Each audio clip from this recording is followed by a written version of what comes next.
the basic standard at this club. You cannot come in here and you are not fit, 100% fit. You cannot do X, Y, Z. If you don't do this, you are out. Simple and short. No matter how even the blind can see. In Ten Hag's first season, even the blind saw that there was a style, there was everything. But with time. Now let's get it started. Let's get it started. Play ball! Harry Maguire scored a 92nd minute goal to save the Hag job. After going 2-0 up in the first 20 minutes of the game, Porto wrestled back and scored 3 against Manchester United, and Maguire scored that last goal to make it 3-3 after Fernandes was given his marching orders in the game. Okay guys, we've been talking about the Hag. Nonso specifically I've been saying let it give time. After the press conference, he said it again.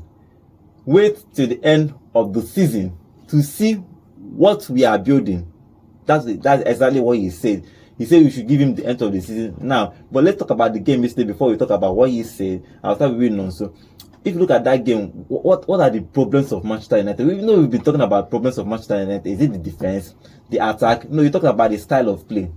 So what is the problem with this style of play of Manchester United? The last time Man United played the Ten Hag way, let's be honest now. The last time Man United played the Ten Hag way was not the FA Cup. Was the Carabao Cup final against Newcastle. And to be honest, that was the last time we saw the best of Bruno Fernandes. What has happened since then? There's been injury crisis, players forced to play in different roles, Casemiro forced to play centre half. There was no defensive midfielder. Now you're taking Bruno Fernandes off his free role to play him as a build-up player, which he is not. It's just like when at some point you tell Pop over because there was injury crisis, tell Paul P to come back and play defensive midfielder.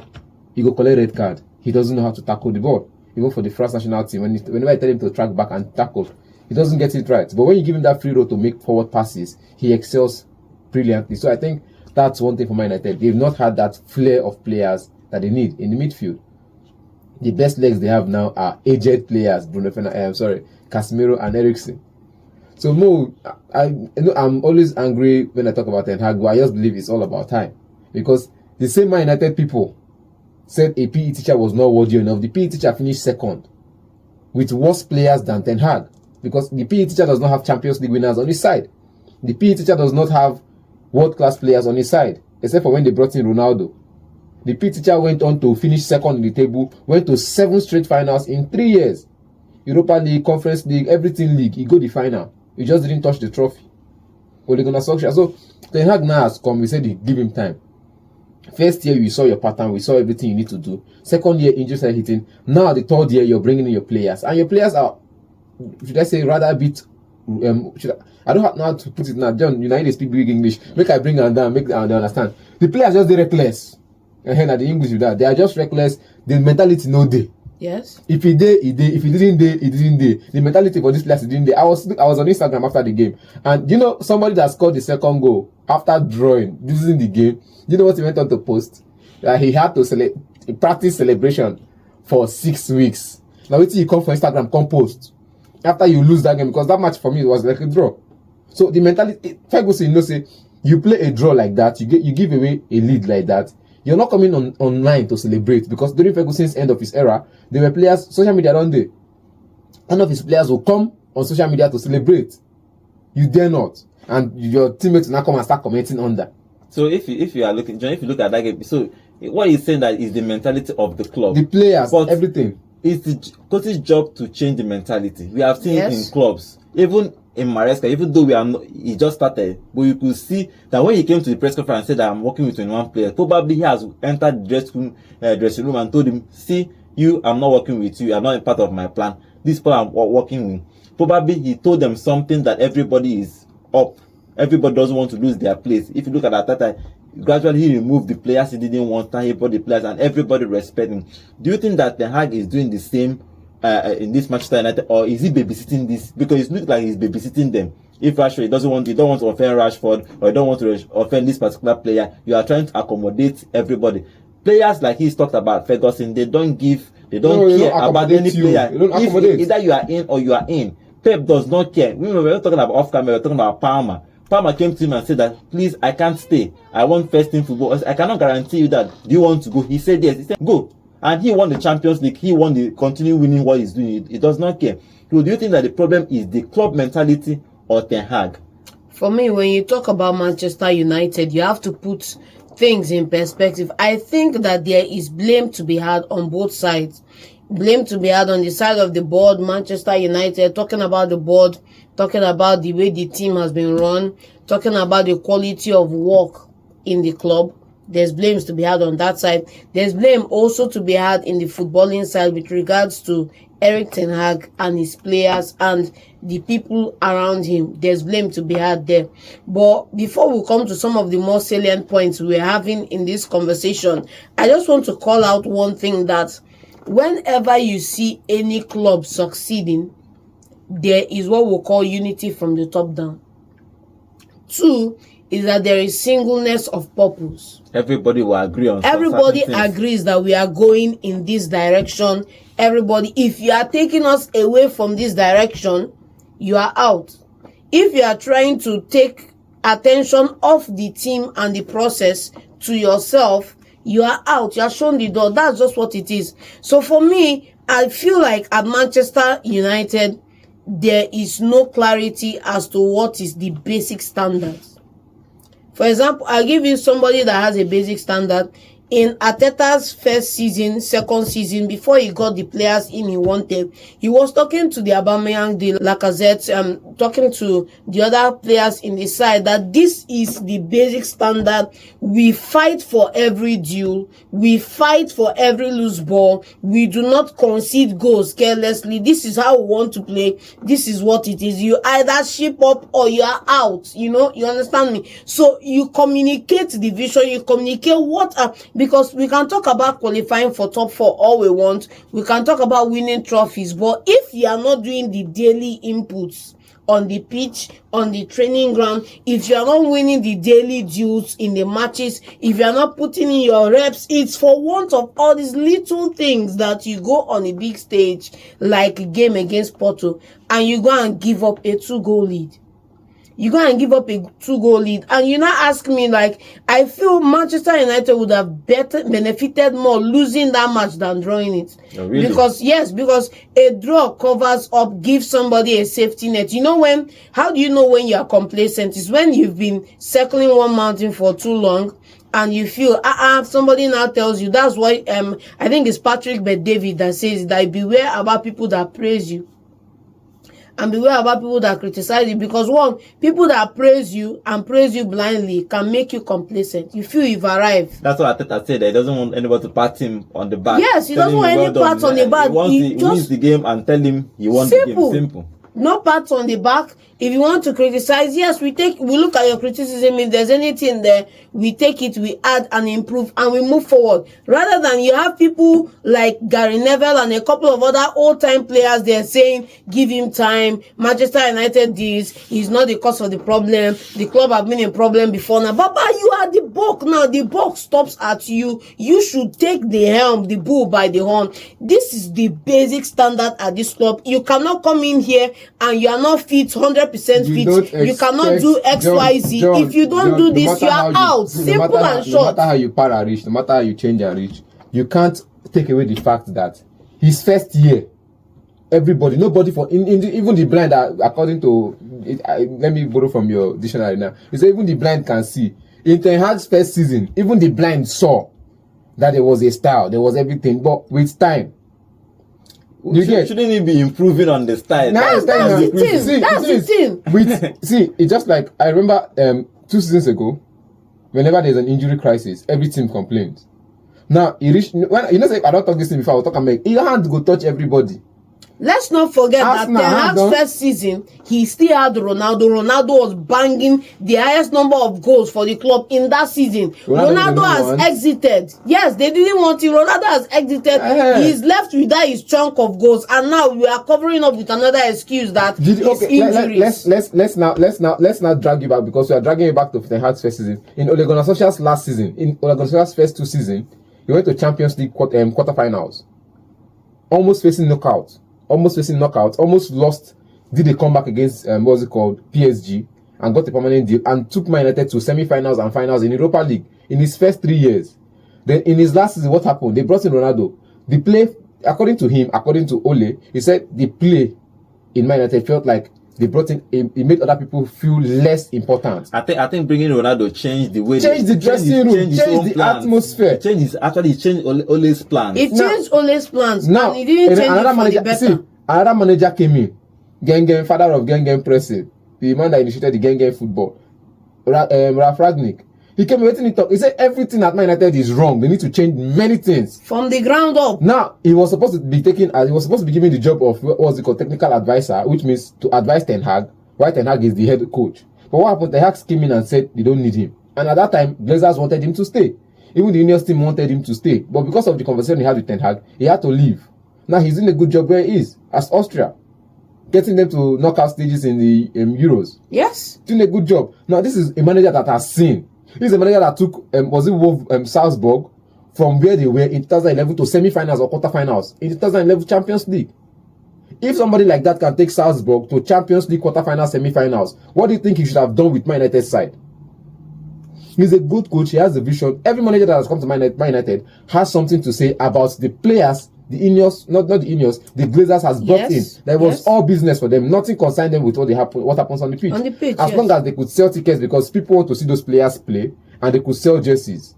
Now for Ten Hag, he's trying to change all of that. The Ineos team is trying to change all of that. So if you want to sell jerseys, fine, we'll sell jerseys. I think at some point I felt like Man United needed midfielders. They didn't get what's it called, Frankie de Jong. They brought in Van der Beek. What's happening to Kelvin happened to Van der Beek. He came in off the horse that he's a good player, came into Man United, was on the bench and lost confidence. When you lose confidence, so you lose confidence in yourself, in your ability. No matter how good you are, you lose confidence. The worst thing that will happen to any player in his life is to lose confidence in his ability to play.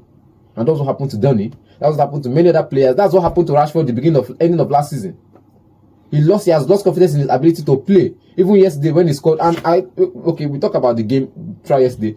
Yesterday, plus the sub and everything, Man United had the average age that we've never seen in the past. Even when they were signing old men for Ole Gunnar Solskjaer, he was still managing to play young players in that side. There was a time they got him a striker of Cavani, Igalo, Ronaldo. These are strikers that came to Man United under Ole Gunnar Solskjaer. Old men above 35, above 32. But these players, he still managed to reduce the average age to 22 years of the team.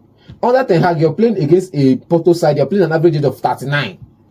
Where 5 of your players starting are more than 35.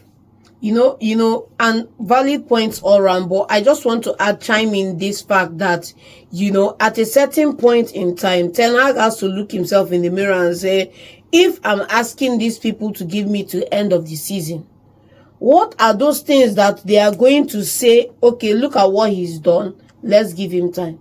That's the thing. Forget about top 4. We are calling top 4 as a trophy. Top 4, forget about top 4. Top 4 is an output. Title or trophy is an output. Let's look at the inputs. If you look at the inputs at Manchester United, you will be worried because giving him time is the least of their problems. If a group of 11 players cannot get onto the pitch and start that match with pride in the jersey, play a good game, and improve their level consistently, then we'll forget about output. If you look at, for example, they say that a good yardstick to know how your year is going to turn out. Look at the last year. Because all the data you are going to leave out this year, you leave that in the previous year. If you look at the training levels, if you look at the physical level, if you look at the technique level of the players, are they growing? Are they improving? How many are plateauing? How many are just happy to get a paycheck and wear the jersey and come out? Fish these people out, because you want one bad player, like they say, one person with a negative attitude can just spoil everything for everybody. I understand what you're saying, but if you look at the Manchester United team, most of them now, 90%, okay, let's say 70% are the players they have brought in. Okay, if you look at that game, especially, Omorodion is somebody we're going to talk about shortly, but Omorodion scoring 2 goals and an assist. Yes. But if you look at this Manchester United, look at the discipline, for example, Fernandes, he likes complaining. He complains a lot when he plays the football. He plays his game.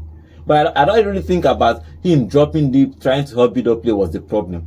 The problem is that the coordination of this, because I have seen Odegaard drop back to start up play. Yes. And I have seen some players. That's how you see him struggle in those positions. Let's be honest. What I mean is that a player of his quality can drop and help build up play. It happens sometimes, but I don't think that was the main problem. The problem is, I think, the coordination of this whole Man U. That's why I keep asking, what is his style? If he's trying to implement this style you are talking about, and also you've been talking about on this show, the passing around style, it's not working. So for me, when you see what's his name, Bruno Fernandes, complaining and moaning and getting violent on the pitch, it's because this man is carrying the slack of 4-5 players in that game, and he's tired about it. For example, when you see we all know about Pareto principle, which says that 80% of the result is generated by 20% of the inputs. Okay, and if you go by that principle, you also know that when you have a high flyer who is consistent, who is doing well, who is putting in his best to get results, for the past and he is not games, seeing anybody in the team matching his energy level, the past 20 he games, has the right to be angry. Let's be honest. He's carrying on the load that somebody else should be doing, and the person is not doing the job. So he has to be frustrated. I understand this, but let's be honest. Forget say they like hype the guy. He good. Let's say good, don't good. You see, he didn't. It's there for Bruno. But let's be honest, for the past 20 days, we've seen a decline in his form. You should see a decline in his form. Baba is not doing what he should be. Because let's say he's not doing what he should be used. He's playing week in, week out. I think at this point is where a coach will have to take risk. You understand? There's a Dango who can play that position. Now, I've looked at Man United young setup. I see players that can play in Casemiro's position. I've seen players that can play in Eriksen's position. I've seen players that could play in the back line. I've seen players that could play in the front. Last season, we saw a Shea Whitney. He's not playing anywhere now. Now, they are talking about hypes of the guy that came from Arsenal, Obi Martins. Now, these are players that could come in and play in the positions that are needed to be played for. But the manager is not giving them the opportunity. That's why at yesterday's game, I felt like when I saw the bunch, there was no Harry Hamas. Okay, fine, no left back to replace. But you've been playing these games. You've been seeing Dalot not run back, run forward, not track back to cover his space. You've been seeing them expose that position between him and Martinez time again. Blaming. See, so it's the coach's problem. So I think Ten Hag's problem now. Now Ten Hag has a problem because I think he's taking too much advice. Because now everybody will say it's the problem. Just like when your advisor is advising you wrong and you think you're doing the right thing. Because the advice at first was let the girl go, your left back will be available. They're never available. Now this player has come to training. He's joined first team training. Malaysia. Why is he not at least giving 15 minutes on the pitch? Match fitness. You have not played for 1 year. See, you have not played for 1 year. You have been in first team, not anyhow training. You've been in first, not, there's one thing you say you are back in training and you're training separately from the first team. You cannot play in the match. But when you are back into full first team training, after 2 weeks, we will test you with 15 minutes, not 90 minutes. Then after another 3 games, we'll test you with 25 minutes. To see how fit you truly are. I'm not saying let him start playing matches now. 15 minutes. But it's not on the team sheet. You understand? In no day. At all. So, in the list of what Man United submitted to Premier League, in the list of what Man United submitted to Europa, there is no proper left back on the team sheet. Harry Hamas is there. He's not on the team sheet. There are players that could play on that position that are not on the side. And you ask yourself, what is this man actually thinking? No matter how the advice they give you, it's you how to manage those advice. But the medical staff are telling you that the players will be back, but you're saying that these players are not back. Find someone else. We are still back on this same thing we are talking about. Everything rises and falls on leadership. Granted, he has to make the final decision in these matters. If he decides not to play a left back or decide not to bring back an injured player, fine. But the question is that you have 3 years and the same problem. If you understand, okay, look at the last 2 games. A player ran from his own half and ran towards midfield and scored a goal. Next game, a player ran from his own defense. So why aren't you correcting these problems? Do you understand? So I think that everything rises and falls on leadership. Ten Hag have to go if the results are not coming. That's what it. But if you look at that game generally yesterday, Omorodi on scoring 2 goals. He almost moved to Chelsea. It didn't work out, but he moved to Porto. Porto brought him in, and he's been doing for. I think he has scored 8 goals in 7 games. He has been scoring goals and goals for, and he scored 2 goals against Manchester United, and he was very happy. This is where you look at Chelsea fans and wink at them because they had this guy and they decided to stick with Michael Jackson. But Jackson is scoring goals too. How many goals has Jackson scored? Because he felt like a world class against West Ham now. Then he's not scoring. scoring goals. After West Ham, how many goals has he scored?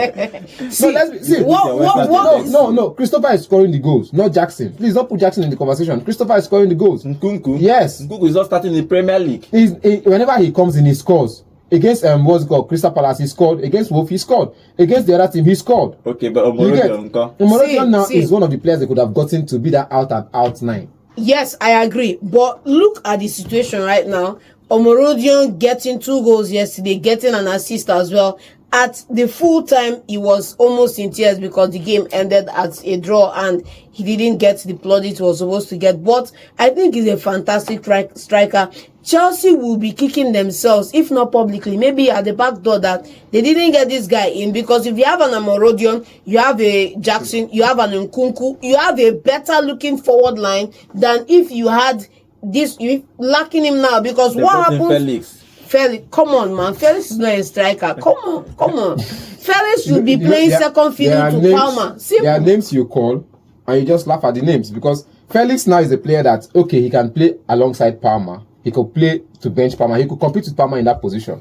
Fine. Someone that can play behind the striker or run from the flanks. But in the same Chelsea side, they have a Sancho he's going to compete with. Yes. They have a Pedro Neto. Yes. They have a Modric. They have Valga. They have plenty players that could play from the flanks, not just one side, from any other place on the flanks. And they also have Palmer that could do the same job. Whether you like it or not, they advised to get Felix instead of Omorodion. But after that game, Omorodion really did well to score 2 goals against Manchester United, because it's not actually an easy thing to do. Okay, guys, if you look at that game against Manchester United against Porto, Manchester United was playing away to Portugal, but they scored 2 goals, 2 quick goals in 20 minutes, and everybody was when I saw the results, that scoreline, I was like, okay, Man U is going to win this game, and Ten Hag will have to relax. Suddenly, I thought it was 2-2. Suddenly, it was 3-2, and Maguire, of all people, is one that saved Ten Hag. Probably gave him more time to build whatever it is that he thinks he's built. Nobody is saying what he's built. He's been building this thing that we don't see. But he said we should give him the end of the season to see what he's building. So let's give him end of the season. I don't know if the management of Man U will give him that time, but let's be looking out for Ten Hag and what he's going to be doing with Manchester United and the rest of the season. See you guys next time.